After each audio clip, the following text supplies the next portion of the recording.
महाराज की प्यारी साथ संगत, ये तुम्बा जो है एक आकार रूप है। इस तुम्बे की बात नहीं है।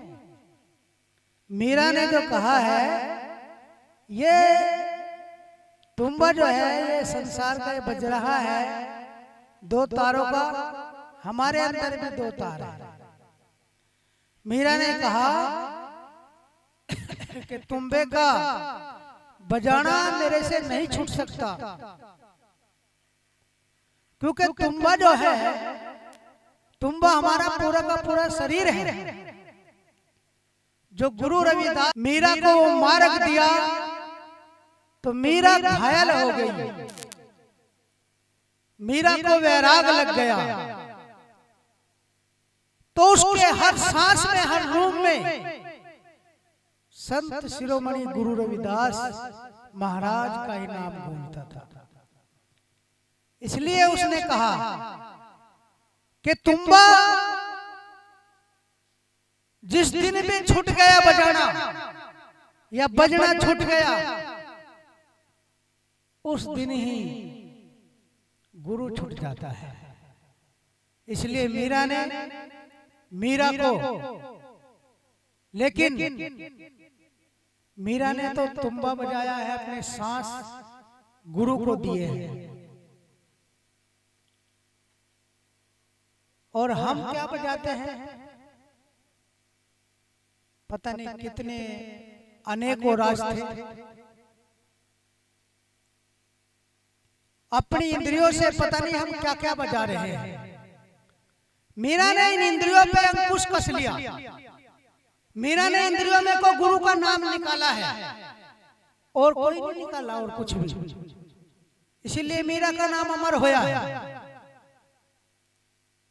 इंद्रियों में ताले डाल दिए और उन्हें बूढ़ापा, यानी इंद्रियों को भी उन्होंने बूढ़ा कर दिया। मीरा ने तभी कहा है, आम लोग सब ये सोच रहे होंगे भाई तुम्बे का बजाना, जो हमारी माता बहन है, कि मीरा ने कहा तुम्बे का बजाना नहीं छूट सकता, तुम्बा हमारा शरीर है।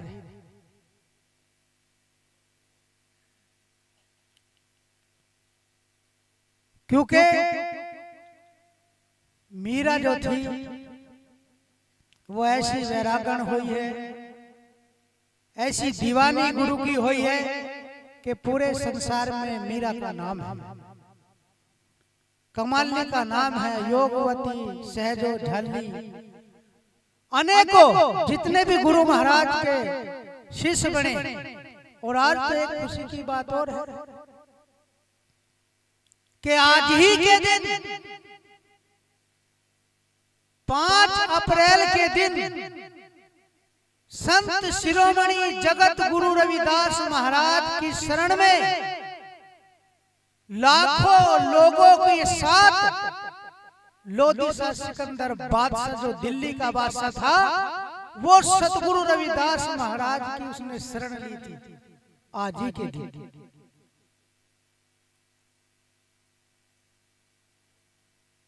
वो बादशाह जो रात दिन के अपने तलवार के बल से सबको मुसलमान बना रहा था, आज हिंदू धर्म बचा हुआ है तो वो संत शिरोमणि जगत गुरु रविदास महाराज की दया से।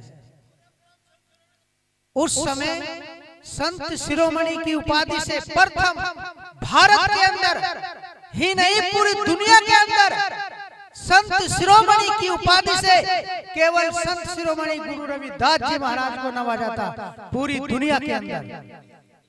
आज तो कोई कथावाचक है वो भी शिरोमणि टेक दे,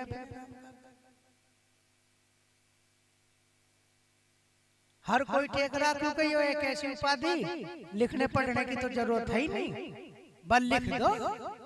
सरकार की तो मोहर लगती थी, लेकिन सरकार की भी लगती है। उस समय के राजा उनकी सरकार थी, जो संत शिरोमणि गुरु रविदास जी को लिखित रूप में शिरोमणि की उपाधि मिली है। और ऐसे सतगुरु समंदास जी महाराज को मिली है 2002 में तालकटोरा स्टेडियम में गुरु रविदास महाराज को भारत सरकार ने, गुरु समनदास जी महाराज को। तो ऐसे संतों की शरण में हम और आप हैं। लेकिन कल्याण तब होगा जब हम उनके विचारों का अनुसरण करेंगे, जब हम उनके विचारों को अपने हृदय के अंदर उतार लेंगे। बहुत लोग कहते हैं कि भाई, अब जैसे एक वाणी आई थी,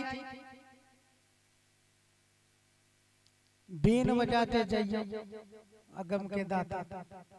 अब बीन तो सपेरे बजावे, सतगुरु थोड़े बजावे। ये तो सपेरे बजावे, खाने कमाने का धंधा उनका।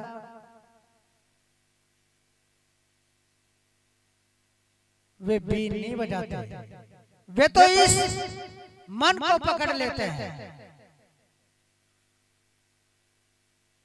इस मन को पकड़ करके अपनी जुक्ति से और इसमें नया मॉडल दे देते हैं, इसको चेतन कर देते हैं। ये अचेत है।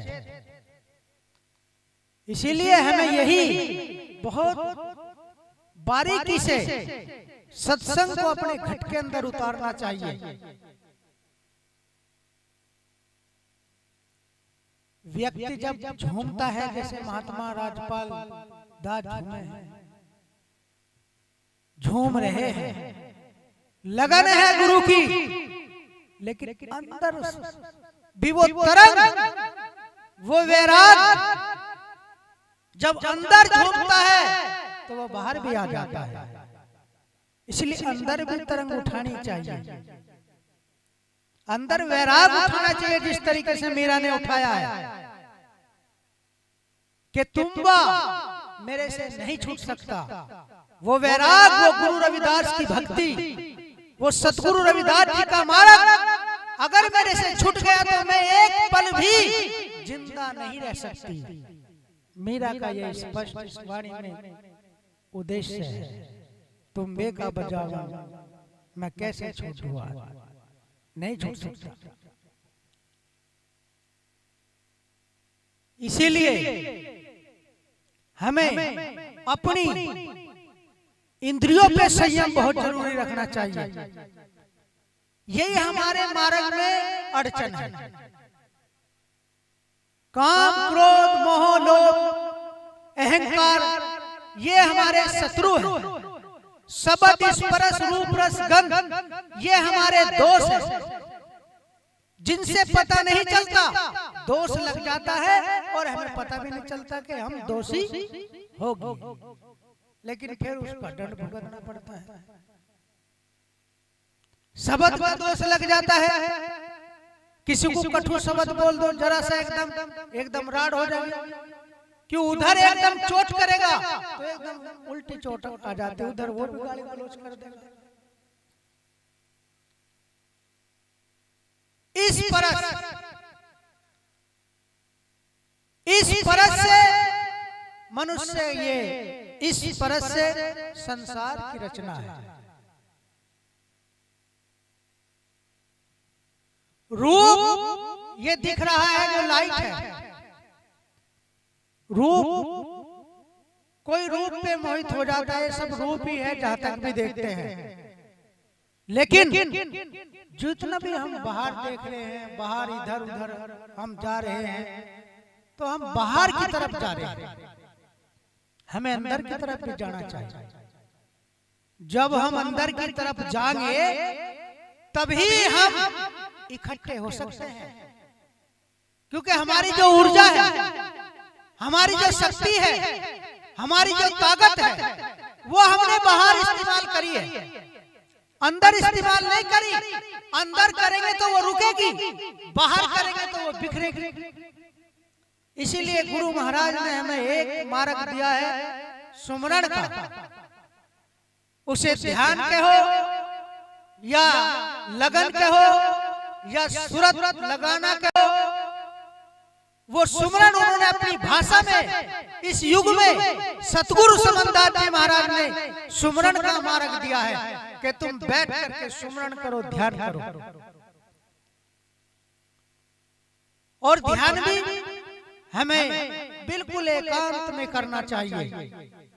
क्यों करना चाहिए? क्योंकि बहुत से ध्यान करते रहे और सुमरन भी करते रहे और बैठे रहे, होगा तेरी सुमरन सर हर बार थोड़ी सी देर में कह देंगे देखेंगे तिंगे को, अरे नुका देखिए चाय नहीं बनी क्या, अभी बनाई नहीं क्या, नुका रुक के तारा वाले किसे चुप करिए। धीरे धीरे ऐसा होता रहे, फिर बैठ जा भजन में, फिर रुक कसा उतरेगा घर में, फिर कहेगा कुछ ना कुछ, फिर बैठ जाएगा। तो ये क्या है?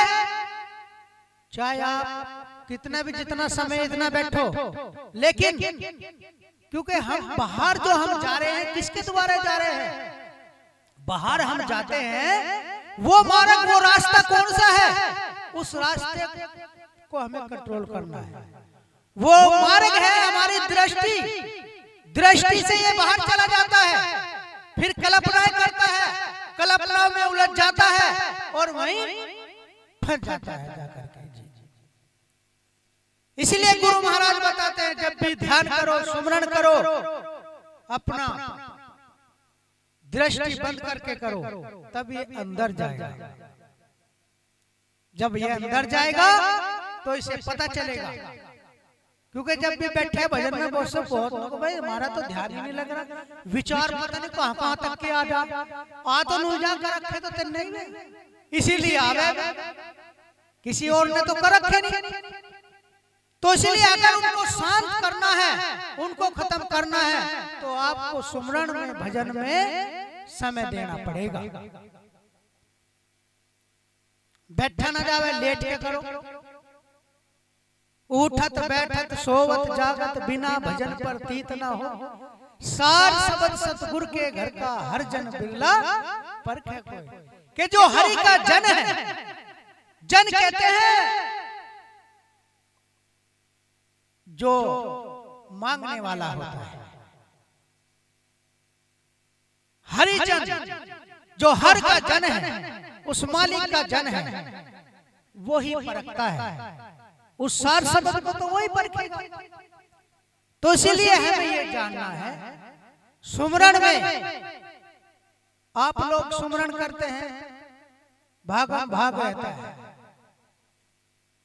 सारी जिंदगी हम कमाते कमाते कमाते कमाते तो रहेंगे ही, लेकिन जब भी सुमरन करो एकांत में और समय निकाल करके सुमरन करना चाहिए। वैसे नहीं, त्याग बहुत जरूरी है। ये जो चोला है ये कफन की तरह है। महात्मा का जो चोला होता है ये कफन की तरह होता है, ये अग्नि की तरह होता है। जो जिस तरीके से अग्नि में भट्टी में तुम कुछ भी डाल दो, लकड़ पत्थर वही खत्म, इसी तरीके से जो इसको धारण करता है, साधु संत कोई भी, उसे विकार अपने निकट नहीं लाने चाहिए। अगर वो विकारों में बढ़ गया तो फिर उसका धारण करना कोई फायदा नहीं है। फिर तो लोग दिखावा भजन बंदगी है बस ये है। तो हमें इन चीजों का भी ध्यान रखना है, क्योंकि जब तक इन चीजों का ध्यान नहीं रखेंगे, ये पहले जो चोले दिए जाते थे, ये संत महात्मा गुरु महाराज जी भी कम से कम भी ये देखते थे भाई कोई जो है मेरी कसौटी पे खरा उतरेगा या नहीं, उसे कहीं आश्रम पे छोड़ते थे। सेवा करेगा या नहीं, मेरी सेवा करेगा, आश्रम की करेगा, समाज की करेगा, आने जाने वालों की सेवा करेगा। वो सेवा किसकी थी? वो गुरु महाराज की थी। लेकिन अब ऐसा नहीं देखा जाता। अब तो अगर नहीं कोई है तो चलो भाई दुकान पे तो है ही, थान के थान सिवा लो पहन लो कोई दिक्कत नहीं, लेकिन उसका पालन करना बहुत जरूरी है। महात्मा धन्नादास कह रहे थे अभी कि 23 साल हो गए जब से ये महात्मा बने हैं। जब कोई बुलाता होगा तभी आते होंगे यहाँ। इसी तरीके से त्याग रखना चाहिए। साधु को त्याग नहीं होगा साधु के पास, तो साधु के पास कोई धरोहर तो है नहीं, धरोहर तो उसका चरित्र है, साधु का, संत का, साध का। क्योंकि साध भी उसको कहा है जो आम पब्लिक है कि तुम भी साधन करके आ जाओ। जब तुम साधन कर लोगे, गुरु रविदास जी कहते हैं जब साधन कर लोगे तो तुम मेरे देश में चले आओगे, तुम्हें कोई रोकने वाला नहीं है। वहां किसी की सिफारिश की जरूरत नहीं है, वहां बैलगाड़ी गाड़ी घोड़े की जरूरत नहीं है, वहां पैसे की आवश्यकता नहीं है। वहां केवल जो ये बोल रहा है इसको निर्मल करना है। निर्मल से भी निर्मल होले पीले अमृतधार। और कहीं रविदास सुनो रे संतो लुटो अजब बहार। जो निर्मल से भी निर्मल, यानी एक निर्मल होता है और उससे भी झीना से भी झीनी। इसीलिए जो जागा है उसी ने पाया है, और जिसने मान लिया उसका तो जागना है। नुकुमन ने तो मान लिया भाई, तू तो आगे जा, मान लिया था ना, तो तुझे आगे नहीं जाना, तेने मान लिया, तू रुक गया है। लेकिन जो व्यक्ति जाना चाहता है, उस सतगुरु में मिलना चाहता है, उस देश में जाना चाहता है, तो उसे जानने की आवश्यकता है। जब तक वो नहीं जानेगा तब तक वो उसमें नहीं मिल सकता। इसीलिए सत्संग इसीलिए होता है। ये कोई वो नहीं, सत्संग है व्यक्ति अपने कर्मों को धोने के लिए आता है। जो गंदे कर्म होते हैं दूर दराज से चंदा देते हैं, भंडारा करते हैं, सेवा करते हैं, वो क्यों करते हैं? कि हमारा गंदा कर्म कट जाए। ये जीव गुरु महाराज के देश में चला जाए। इसीलिए तो सब कुछ होता है। ये तभी होगा जब हमारी ऊर्जा इकट्ठी होगी, हम गुरु के ध्यान में जाएंगे। ये ध्यान भी गुरु का ही है। जिस पे गुरु की मेहर होगी वही ध्यान कर सकता है। अगर ये जीव ये सोचने लगे कि मैं ध्यान कर लूंगा या मैं परली पार उतर जाऊंगा, कहते ही नहीं हो सकता। बिल्कुल भी जिस पे उसकी मेहर होगी वो ध्यान कर सकता है, वही स्मरण कर सकता है, वही परमार्थ करता है, वही सेवा करता है। ये सब सतगुरु करवाता है।